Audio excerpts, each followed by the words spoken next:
दोस्तों आजकल digital fraud, UPI fraud या फिर साइबर फ्रॉड कह लें, ये बहुत ही बढ़ गए हैं।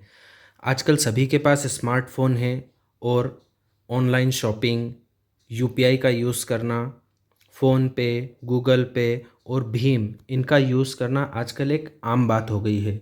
तो दोस्तों, जब हम इतने सारे प्लेटफ़ॉर्म का यूज़ करते हैं तो स्वाभाविक सी बात है कि हमें इसमें किसी न किसी प्रकार की कुछ समस्या भी होती होगी। जैसे हमने ऑनलाइन शॉपिंग करी है तो हमारा ऑर्डर कैंसल हो गया और हमें रिफ़ंड चाहिए।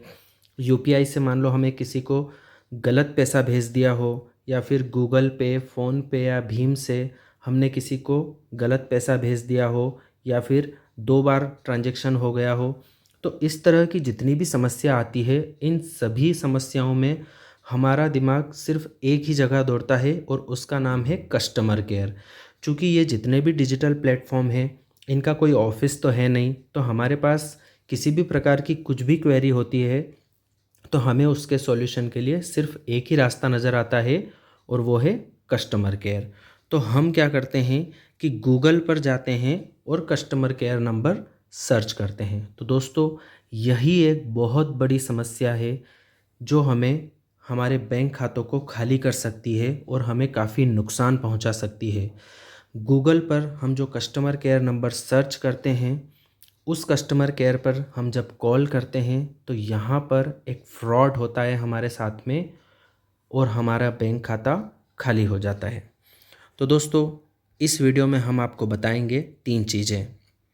कस्टमर केयर नंबर से फ्रॉड कैसे होता है, आपको कैसे पता चलेगा कि आपके साथ फ्रॉड हो रहा है, और आप इस फ्रॉड से कैसे बच सकते हैं। तो सबसे पहले हम बात करते हैं कि कस्टमर केयर नंबर से फ्रॉड कैसे होता है।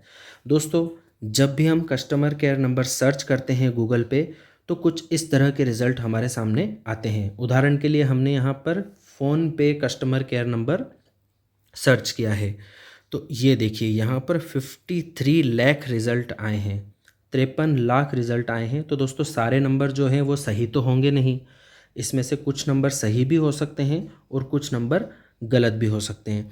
तो ये देखिए यहाँ पर इस तरह से कुछ नंबर्स आपके सामने लिखे हुए आते हैं। हमने फ़िलहाल इनको यहाँ पर छुपा दिया है क्योंकि यह नंबर सही भी हो सकता है और गलत भी हो सकता है, लेकिन यहाँ पर मैक्सिमम गुंजाइश है कि ये नंबर गलत ही होगा। कुछ फ्रॉड करने वाले क्या करते हैं कि उनका नंबर यहाँ पर कस्टमाइजेशन करके डाल देते हैं, जिससे कि आपको यहाँ पर वो नंबर दिखता है। अब इस नंबर पर जैसे ही आप कॉल करते हैं, कोई बंदा जो फ्रॉड वाला है वो आपका फ़ोन उठाता है और आपका तुरंत सॉल्यूशन प्रोवाइड करता है। वो आपसे पूछेगा कि आपका क्या प्रॉब्लम है, क्या हुआ। आपका जो भी प्रॉब्लम हो, मान लीजिए आपका कुछ पैसा गलत कट गया हो, या फिर आपने किसी को गलती से दोबारा पैसा भेज दिया हो, या फिर आपने कोई ट्रांजैक्शन करा हो और सामने वाले के पास में पैसा नहीं पहुंचा हो, तो ये बंदा जो रहेगा आपको तुरंत सॉल्यूशन प्रोवाइड करवाएगा। ये कहेगा कि जी हाँ, आपका पैसा जो बीच में अटका हुआ है इसको वापस आपके अकाउंट में डाल दिया जाएगा। इसके लिए आपको मैं जैसी बताऊँ कुछ प्रोसेस करना पड़ेगी। और ये जो फ्रॉड करने वाले लोग हैं, इन्हें पता है कि आजकल सभी को मालूम पड़ गया है कि ओटीपी आजकल कोई नहीं देता है, इसलिए इन्होंने अपने फ्रॉड करने का जो तरीका है वो चेंज कर लिया है। आजकल ये फ्रॉड करने वाले लोग क्या करते हैं कि आपको एक एप्लीकेशन डाउनलोड करने का कहेंगे, और अभी मार्केट में बहुत सारी ऐसी एप्लीकेशन है जैसे एनीडेस्क और इस तरह की बहुत सारी एप्लीकेशन है। तो आपको ये कहेंगे कि एक एप्लीकेशन आप डाउनलोड करो, बहुत छोटी सी एप्लीकेशन है, एनीडेस्क का नाम लेंगे। तो दोस्तों, मैंने डिस्क्रिप्शन में और भी ऐप्स के नाम डाले हैं, वो आपको कभी डाउनलोड नहीं करना है। तो आप जैसे ही एनीडेस्क एप्लीकेशन अपने मोबाइल में डाउनलोड करेंगे, तो अब आपके मोबाइल का जो कंट्रोल है वो ये फ्रॉड करने वाले लोगों के पास में इनके कंप्यूटर पर दिखने लग जाता है। अब ये लोग क्या करते हैं कि आपको डायरेक्ट ऐसा नहीं कहेंगे कि आप ओटीपी बता दो या फिर अपने डेबिट कार्ड का पिन बता दो, इन्हें मालूम है कि आप समझ जाएंगे। तो ये आपसे कहेंगे, चूँकि अब इनके पास में आपके स्क्रीन चली गई है आपके मोबाइल की, तो ये आपसे कहेंगे कि आप अपने जो डेबिट कार्ड है उसका एक फ़ोटो अपने मोबाइल में क्लिक करें, और या फिर कहेंगे कि जो आपका कीपैड है उस पर आपके एटीएम का पिन डालें।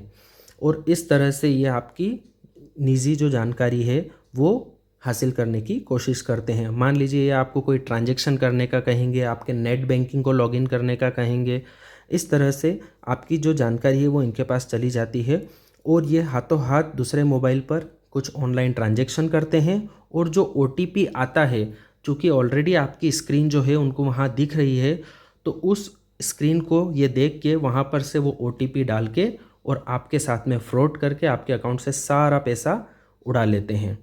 तो दोस्तों ये है आजकल फ्रॉड करने का एक नया तरीका जो ये लोग अपनाते हैं।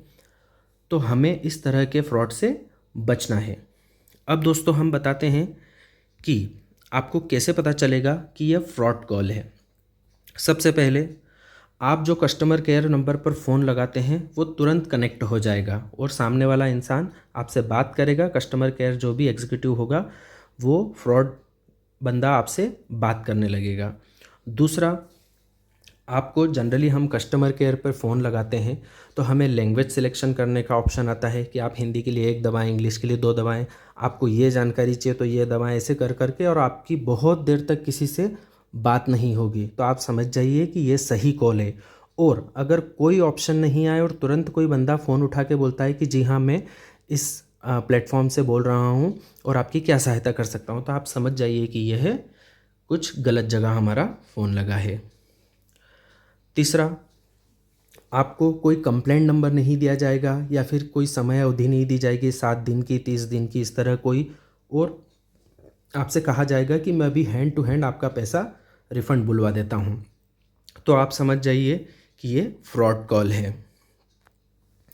दोस्तों इस तरह के कॉल में एक सबसे ज़्यादा ध्यान रखने वाली चीज़ ये है कि आपको एप्लीकेशन को डाउनलोड करने के लिए कहा जाएगा। तो आप तुरंत समझ जाइए कि ये एक फ्रॉड कॉल है और आपको उस एप्लीकेशन को डाउनलोड नहीं करना है और आपको फ़ोन को डिस्कनेक्ट कर देना है। दोस्तों अगर आपने गलती से एप्लीकेशन डाउनलोड कर भी ली है तो फिर वो आपको अपने डेबिट कार्ड का फ़ोटो खींचने को कहेगा, उसका आगे साइड से पीछे साइड से दोनों तरफ से आपको स्कैन करने के लिए कहेगा या फिर फ़ोटो क्लिक करने के लिए कहेगा। तो आप समझ जाइए कि ये फ्रॉड कॉल है और आपको या तो नेट बैंकिंग में लॉगिन करके और कोई स्मॉल ट्रांजैक्शन करने के लिए कहेगा, 1 रुपये 2 रुपये का, इस तरह का। तो इन सब चीज़ों से आपको समझना है कि ये कोई फ्रॉड कॉल है और उसको आपको कैरी नहीं करना है और डिस्कनेक्ट कर देना है। अब दोस्तों हम आपको ये बताएंगे कि आप इन फ्रॉड कॉल से किस तरह से बच सकते हैं। दोस्तों सबसे बड़ी बात जो आपको ध्यान रखना वो ये है कि आपको गूगल से कोई भी कस्टमर केयर नंबर सर्च नहीं करना है। गूगल में जाके आप कस्टमर केयर नंबर सर्च करोगे, 99.9% चांस है कि आपको फ्रॉड कस्टमर केयर नंबर मिलेगा। अब आप समस्या ये आती है कि कस्टमर केयर नंबर के लिए आप कहाँ जाएं। तो दोस्तों जो भी एप्लीकेशन आप यूज़ कर रहे हो, फ़ोनपे, गूगल पे, भीम वगैरह, तो आप उसके हेल्प वाले सेक्शन में जाएं। हेल्प वाले सेक्शन में अगर आप सर्च करेंगे तो वहाँ पर आपको कस्टमर केयर नंबर मिलेगा। तो आप वो कस्टमर केयर नंबर यूज़ करें और अगर वो एप्लीकेशन किसी बैंक से रिलेटेड है तो आप जाकर वहाँ पर कांटेक्ट कीजिए, लेकिन आप गूगल से सर्च करके कोई भी कस्टमर केयर नंबर कभी यूज़ ना करें। कॉल के दौरान अगर आप कस्टमर केयर नंबर पर कॉल कर रहे हैं, आपको किसी ने नंबर दिया है और कोई भी एप्लीकेशन डाउनलोड करने के लिए कहता है तो आपको वो कभी नहीं करनी है। अगर आप कोई एप्लीकेशन डाउनलोड नहीं करेंगे तो जो फ्रॉड करने वाला है वो आपके साथ फ्रॉड नहीं कर पाएगा जब तक कि आपने एप्लीकेशन डाउनलोड नहीं करी है। आपको अपना OTP कभी नहीं देना है। OTP आपको बिल्कुल नहीं देना है। दोस्तों कॉल के दौरान कोई भी ट्रांजैक्शन आपको अगर कहते हैं कस्टमर केयर फ्रॉड व्यक्ति कि आप ट्रांजैक्शन करिए, अपना नेट बैंकिंग लॉगिन कर लीजिए और कोई भी 1 रुपये का ट्रांजैक्शन करिए या फिर पहले आप हमको एक स्मॉल अमाउंट भेजिए तो ताकि आपका सारा रिफ़ंड आ जाए, तो इस तरह का कोई भी आपसे बोलता है तो आपको वो नहीं करना है। तो दोस्तों इस तरह से ये सारी चीज़ें आप करके और ये जानकारी अपने पास में रख के आप अपनी खून पसीने की कमाई को बचा सकते हैं इन फ्रॉड लोगों से। तो दोस्तों ये सारी बातें आप ध्यान में रखिए। दोस्तों अगर आपको हमारा ये वीडियो पसंद आया हो तो प्लीज़ इसे लाइक करें, इसे शेयर करें और हमारे चैनल ऑनलाइन सपोर्ट राज को सब्सक्राइब करें। थैंक यू दोस्तों, थैंक्स फॉर वॉचिंग।